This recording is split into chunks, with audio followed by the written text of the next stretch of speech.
അങ്ങനെ ഹൗസിൽ ഇപ്പോ കലാഭവൻ സരിത നമ്മുടെ അക്ബറിനോട് അതുപോലെ നൂറ, ആദില, ശൈത്യ ഒക്കെ ഇരിക്കുന്നുണ്ട്. അവരോടായിട്ട് രേണുവിനെ കുറിച്ച് പറഞ്ഞ് കളിയാക്കി ചിരിക്കുകയാണ്.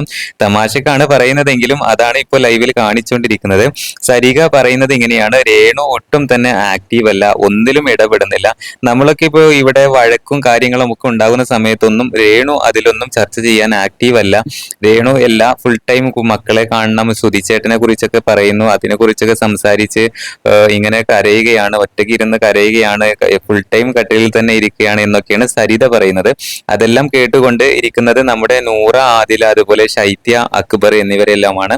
അതോടൊപ്പം തന്നെ ശൈത്യ സന്തോഷം ഇതിന് ഇടയിൽ കൂടി പറയുന്നുണ്ട്. സരികക്ക് കമ്പനി കൊടുത്തുകൊണ്ട് രേണുവിനെ കുറിച്ച് പറയുന്നുണ്ട്. ഞാനും അത് ശ്രദ്ധിച്ചിട്ടുണ്ട് എന്നുള്ളത്. ചുരുക്കി പറഞ്ഞാൽ ഇപ്പോ ഹൗസിൽ രേണുസുതി ആയാലും ശൈത്യ ആയാലും സരിക ആയാലും അത്ര വലിയ ആക്റ്റീവ് ഒന്നുമല്ല. എല്ലാവരും ഏകദേശം ഒരുപോലെ തന്നെയാണ് ഗെയിമൊക്കെ കളിക്കുന്നത്. പിന്നെ നമ്മുടെ എവിക്റ്റായ ബിൻസി ഇവരെക്കാൾ എത്രയോ ഭേദമായിരുന്നു എന്നാണ് എനിക്ക് തോന്നിയിട്ടുള്ളത്.